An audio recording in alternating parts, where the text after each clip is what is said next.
Have you ever wanted to know a particular person better? To be able to predict his or her every move and reaction? Be familiar with all his or her tastes and see right through his or her personality so that you can be the wiser. If so, then you may embark on a journey. There, you will find your answers. Or so the forgotten runes of the Aztecs dictate. Needless to say, it'll be dangerous, and the burden of risk very heavy. Your intentions may be as innocent as trying to comprehend the person you love, or give a heartwarming surprise to a friend or family member. Or it may be sinister as to use the information you are given to manipulate and thwart someone you loathe. It might even be wanting to know a very influential person, so you may appease that person with ease. Regardless, I will not judge your intentions, but beware, because you will be evaluated. And the basis of that analysis is not only obscure, but seemingly random.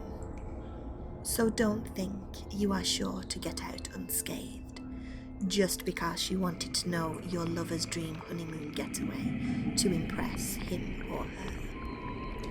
That is the price of the knowledge that will be bestowed upon you. You need some hair from the head of the person of interest. Even a single strand will do, and you're good to go. Tucked away in the dense foliage, there is a sacred yet forbidden retreat. Somewhere along the banks of the Amazon, it lurks in one of the nooks and crannies of the marshy vegetation. Its whereabouts ever changing. Mortals are only tolerated on a full moon night. The place can never be located otherwise. Start looking, riding a boat, preferably one that makes minimal noise, as the moon makes its first appearance. Reaching the entrance before midnight is a prerequisite. Keep your ears on patrol. You are listening out for a distant hiss. One not so dissimilar from a snake's, or one audible when you twist open the stopper of a carbonated beverage. It is said to be calling to you, more like a challenge in their decipherable tongue, as if they are saying, "So, do you think you are worthy?" If you are able to hear a hiss, stop the boat, try to locate it. 1. You have a rough geographical estimate. Anchor your boat along the bank and start foraging. You must leave anyone you brought with you on the boat, otherwise the place will not show up. Look for a cave. It should be just enough specifically for someone of your height to enter. You may use a light source to illuminate your path as you search, but the eerie yet glaring moonlight should suffice. As soon as you spot the cave, extinguish your light source. Leave all technology behind, otherwise they will be incapacitated. Bear nothing with you other than your clothing and the hair. Bare your feet. The moonlight should generate a lighting simonious to the rustic images of early television, devoid of colour, ominously monochromatic. Muster up your courage. You'll need every ounce of it, and walk inside. It will be pitch black at first, so walk cautiously. Make sure you don't get lost.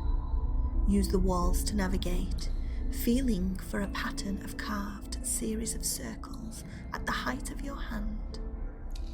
There will be diverted paths and forks. Feel for the pattern.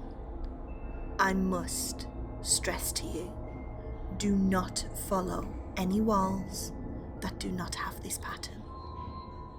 Around 5 minutes in, you will hear footsteps behind and ahead of you. Don't panic. The noise from footsteps will vary, some light, others heavy.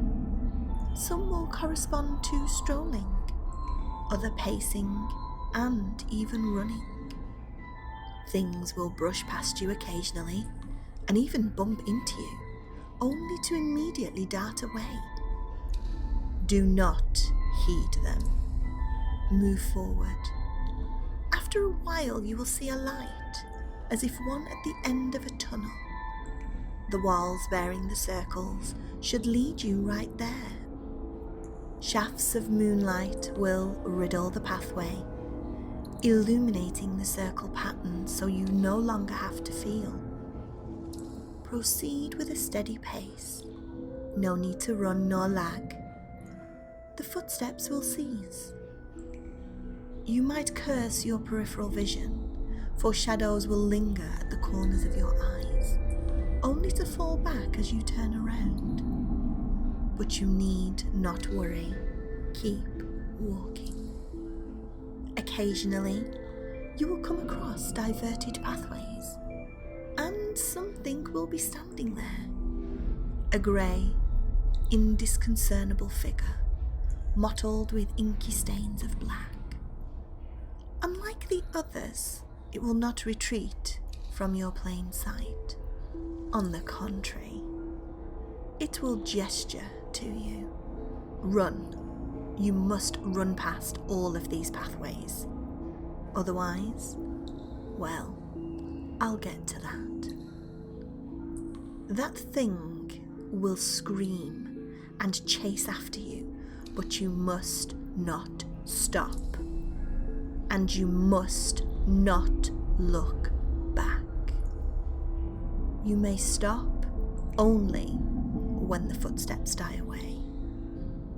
After what might seem like an hour or so, you will have reached your destination. An enormously spacious room. Entering the room, you will see a stone altar illuminated by a single moonbeam descending from the ceiling. Patterns similar to the circles on the walls will have embellished its every surface. Everything else will be hiding under the cover of darkness. As you make your way up to the altar, you will be greeted with whispers and hisses from the darkness that surrounds you. There will be occasional shrieks and undulating moans. Something might screech as if right beside you or right behind you. Jump scares are always on the table. Anything to draw your attention. Whatever you do, do not look. Keep your eyes on the altar at all times. When you have reached the center, sit down with your legs crossed. The full moon will be visible through a slit on the roof as it pools the altar with its ghastly yet eerily mysterious light. Place the hair at the center and take a deep breath.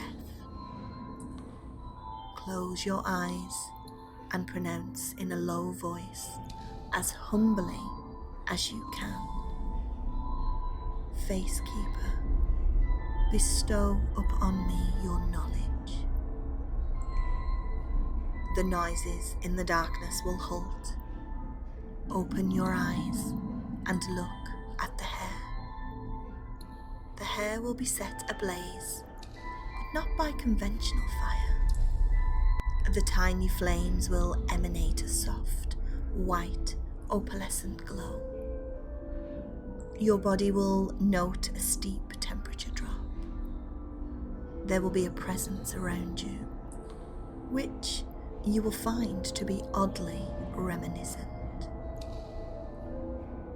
Whose face do you desire to know by heart? The question will come from a random direction. Keep staring at the fire. The voice will be no one other than your own, grim and solemn, and it will speak in the same language you used to summon it. Say the person's name. There will be a period of silence. Don't look up or make any kind of noise. Remain seated as you are. Why do you want to know that face by heart? Again, from a random location, in the same voice and language. State your intention as honestly as you can. It should be obvious that you mustn't lie. In the case that you do, remember that it will not only know of it, but also take account of that lie when judging you. There will be a longer period of silence. I urge that you remain as you are. Are you worthy? The voice will suddenly reveal itself right behind you. Do not take your eyes off the flames. As adamantly as you can, say yes. As soon as you do, the flames will flare for a split second and extinguish themselves. You will hear a multitude of malevolent hisses all around you. A grim, spiteful aura will burden the air. You will be under the impression that an otherworldly presence is approaching you from far ahead. Stay as you are and keep staring at the ashes. At one point, all noise will reach an abrupt halt. A violent surge of wind will blow the ashes onto you, and you will black out. You will open your eyes to the birds rising at dawn. You will be lying at a place where you spotted the cave, only that the cave will be no more. Rise, gather up your things, and go back to the boat. Now you can naturally think exactly like your desired person, as if you can dress yourself in that person's very mental makeup. Of course, you can take it off just as easily. In the case you were not worthy, be prepared to face nothing but sheer confusion and frustration for the rest of your life. The FaceKeeper will have robbed you of who you are. You will know nothing, no memories, no language, nothing. All that will be left is instinct. You mentally will be likened unto a newborn baby, awed at the world around you as if seeing it for the first time. Now, as for my warnings, what if you looked up during talking to the FaceKeeper, or didn't follow the wall, or responded to the mottled figure's beckons? The outcome is the same. Immortality. Sounds great, doesn't it? Yep. Just like those shadowy figures, or the mottled summoner, trapped in that lair for all eternity, rejected by death itself. They just want more friends, that's all. Now, if you make it out successfully, there are no catches, no restrictions. You have been deemed worthy. You are free to proceed using your newfound prowess in any way you see fit.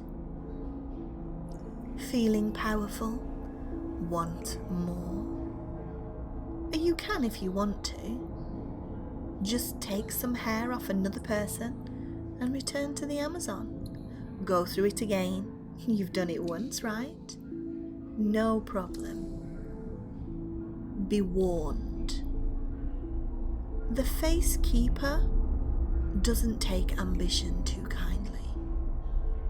I suggest you stop to listen that your chances of being deemed worthy twice in a row is much slimmer. And what if you aren't? Will the FaceKeeper snatch away your ability?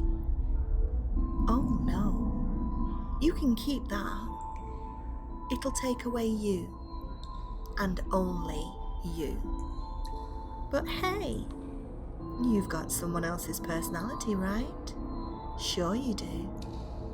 Good luck being that person when he or she legitimately exists. You know that you're you, so why is that person claiming to be you? Why is your mom calling him or her child? Why is your lover sleeping with that person? He or she is the real deal. You are just a cloned personality stuffed into a now unknown body. Identity theft with an unexpected twist, don't you think? Makes you wonder whether losing the first time around was better, huh? If this doesn't bother you, go on. Sail along the Amazon in the moonlight, seeking that hiss. I wish you good luck. But don't forget to ask yourself, are you